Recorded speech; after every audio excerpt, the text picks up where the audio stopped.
বাংলাদেশের প্রেক্ষাপটে কিডনি রোগটাকে প্রতিরোধ করার জন্য জলবায়ু পরিবর্তনে এখানে আমাদের সবাইকে কিন্তু এগিয়ে আসতে হবে। আপনি গাছ লাগানোর কথা বলছিলেন, তার পাশাপাশি আমরা আসলে আর কি কি করতে পারি? আমরা যদি এই জলবায়ু পরিবর্তন থেকে রক্ষা পেতে চাই, তাহলে আমাদের ব্যক্তিগত লেভেলে আমাদের যেটা করতে হবে যে সেটা একদিকে হলো যে গাছ লাগানো, এবং দ্বিতীয়ত হলো যে আমাদের নিজেরা যাতে কার্বন ইমিশন কম করি, এবং পাশাপাশি সমস্ত বিশ্বের কাছেই আমাদের এই আবেদন করতে হবে, এবং সরকারিভাবে সরকার এবং সমাজ সবাইকে মিলে তারা যেন এই কার্বন ইমিশনকে আস্তে আস্তে জিরোতে নিয়ে আসে এবং এর বিকল্প ব্যবস্থা যেন সবাই করে, না হলে আমাদের পরবর্তী প্রজন্মকে কিন্তু আমরা রক্ষা করতে পারবো না।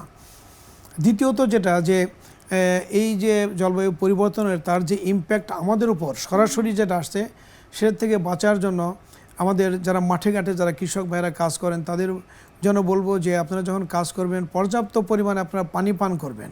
সেই সাথে দেখা যায় ঘামের সাথে লবণ চলে যায়, তাহলে অনেক সময় দেখা যায় যদি একদম তাদের মাথা ঘোরাচ্ছে, দাঁড়ালেই মাথা চক্কর দিচ্ছে, অর্থাৎ প্রেশার কমে যায় তখন এটা হয়। তাদের দরকার পড়লে খাবার স্যালাইন অথবা চিনি, লবণ চিনির যে পানি যেটা সেটা অথবা ডাবের পানি সেগুলো তাদের খেতে হবে।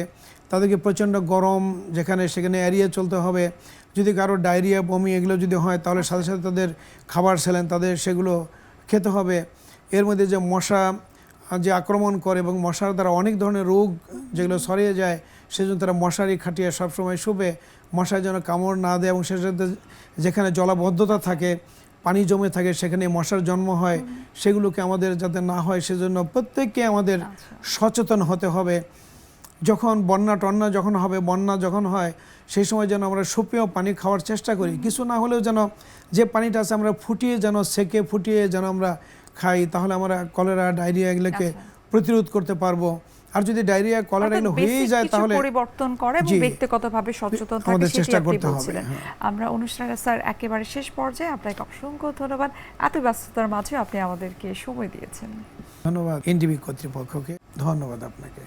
সুপ্রিয় দর্শক, এতক্ষণ আপনারা দেখছিলেন এনটিভি নিয়মিত স্বাস্থ্য বিষয়ক আয়োজন স্বাস্থ্য প্রতিদিন। এই পর্যায়ে আমরা দেখে নিচ্ছি আমাদের আগামী পর্বে কি থাকছে।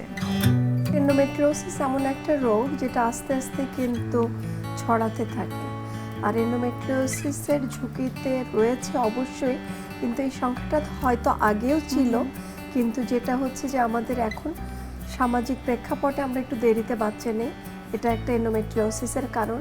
আমাদের দেরিতে বিয়ে হচ্ছে এবং বাচ্চা নিতে যেহেতু ডিলে হচ্ছে, এই কারণেও কিন্তু এন্ডোমেট্রিওসিসের ঝুঁকিটা বাড়ছে।